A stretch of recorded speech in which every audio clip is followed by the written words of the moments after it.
മാസം മുൻപ് കിറ്റക്സ് സാബുവായിരുന്നു വാർത്തയിലെ താരം. പിന്നെ പുള്ളി ഒതുങ്ങിയത് കൊണ്ടോ പുള്ളി ആരെങ്കിലും ഒതുക്കിയത് കൊണ്ടോ ആവണം സാബുവിനുള്ള ന്യൂസ് സ്പേസ് കുറഞ്ഞു. ഇപ്പൊ സാബു പിന്നെയും പൊങ്ങി വന്നിട്ടുണ്ട്.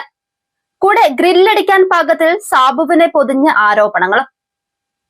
തനിക്കെതിരെ എൻഫോഴ്സ്മെന്റ് ഡയറക്ടറേറ്റിന്റെ കേസിൽ നിന്നും ഉണ്ടെന്ന് തെളിയിച്ചാൽ 100 കോടി നൽകാമെന്നുമുള്ള കിറ്റക്സ് MD സാബു എം ജേക്കബിന്റെ വാദം പൊളിയുന്ന തരത്തിലുള്ള റിപ്പോർട്ടുകളാണ് പുറത്തുവരുന്നത്. 2023 വിദേശ വിനിമയ ചട്ടലംഘനത്തിന്റെ പേരിൽ രേഖകൾ ഹാജരാക്കാൻ ആവശ്യപ്പെട്ട് ED നൽകിയ സമൻസിന്റെ പകർപ്പാണ് ഇപ്പോൾ ഒരു വാർത്താ ചാനൽ പുറത്തുവിട്ടിരിക്കുന്നത്. 2023 രജിസ്റ്റർ ചെയ്ത കേസിൽ 2025 മെയ് 7 സമൻസ് അയച്ചത്. Sabu M Jacob, son of MC Jacob, Mekkam Kunnel house, Kizhakkambalam, Ernakulam എന്ന മേൽവിലാസത്തിലാണ് സമൻസ്. 3 വട്ടം സമൻസ് അയച്ചിട്ടും കിറ്റക്സ് ചീഫ് ഫിനാൻഷ്യൽ ഓഫീസറാണ് ഹാജരായതെന്നും പറയുന്നുണ്ട്.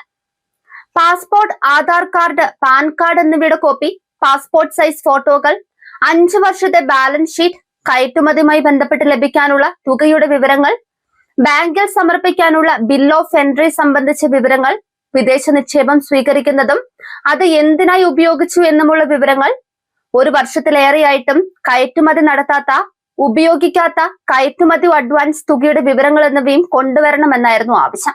സാബു ജേക്കബിന്റെ 2020 പാർട്ടി BJP നേതൃത്വം നയിക്കുന്ന NDAയിൽ ചേർന്നതോടെയാണ് വിവാദങ്ങൾക്ക് തുടക്കം കുറിച്ചത്. ED നോട്ടീസ് ലഭിച്ചതിന് പിന്നാലെയാണ് മുന്നണിയിൽ ചേർന്നതെന്ന വിവാദമുയർന്നതോടെ നോട്ടീസ് ലഭിച്ചില്ലെന്ന വാദവുമായി അദ്ദേഹം രംഗത്തെത്തി. EDയുടെ നോട്ടീസ് തനിക്ക് ലഭിച്ചെങ്കിലും ചോദ്യം ചെയ്യാൻ ആവശ്യപ്പെട്ടില്ലെന്നും കഴിഞ്ഞ 5 വർഷത്തെ കിറ്റക്സ് ഗാർമെന്റ്സിന്റെ ബാലൻസ് ഷീറ്റാണ് ED ആവശ്യപ്പെട്ടതെന്നുമായിരുന്നു സാബു ജേക്കബിന്റെ വിശദീകരണം. ചോദ്യം ചെയ്യലിന് ഹാജരാകാൻ തന്നോട് ED ആവശ്യപ്പെട്ടിട്ടില്ലെന്നും താൻ ഫെമ നിയമം ലംഘിച്ചുവെന്ന് തെളിയിച്ചാൽ കിറ്റക്സ് കമ്പനി എഴുതി തരാമെന്നും ഒരു വാർത്താ ചാനലിനോട് വെല്ലുവിളിച്ചു. ബാലൻസ് ഷീറ്റിന്റെ വിവരം ചോദിച്ചു എന്ന അർത്ഥസത്യമാണ് സാബു ജേക്കബ് പറഞ്ഞത്. കൃത്യമായ കാരണങ്ങളില്ലാതെ ഹാജരാകാതിരുന്നാൽ ആദായ നികുതി നിയമം, ഫെമ നിയമം എന്നിവ പ്രകാരം 10,000 രൂപ പിഴ ചുമത്താവുന്നതാണ് എന്ന നോട്ടീസിലെ വിവരം അദ്ദേഹം വിഴുങ്ങി. ചില ചാനലുകൾ ചില രാഷ്ട്രീയ താല്പര്യം മുൻനിർത്തിയാണ് കിറ്റക്സിനെതിരെ വാർത്ത നൽകിയതെന്നും ഇത്തരം കാര്യങ്ങൾ ചോർത്തിക്കൊടുക്കുന്ന ED ഉദ്യോഗസ്ഥർക്കെതിരെ നടപടി വേണമെന്ന് കേന്ദ്ര സർക്കാരിനോട് ആവശ്യപ്പെടുമെന്നും സാബു ജേക്കബ് പറഞ്ഞിരുന്നു. തങ്ങൾ മാലിന്യം ഉണ്ടാക്കുന്നുവെന്ന് പറഞ്ഞ് അന്തരിച്ച മുൻ MLA PT തോമസിന് 100 കോടി രൂപയുടെ നോട്ടീസാണ് താൻ കൊടുത്തത്.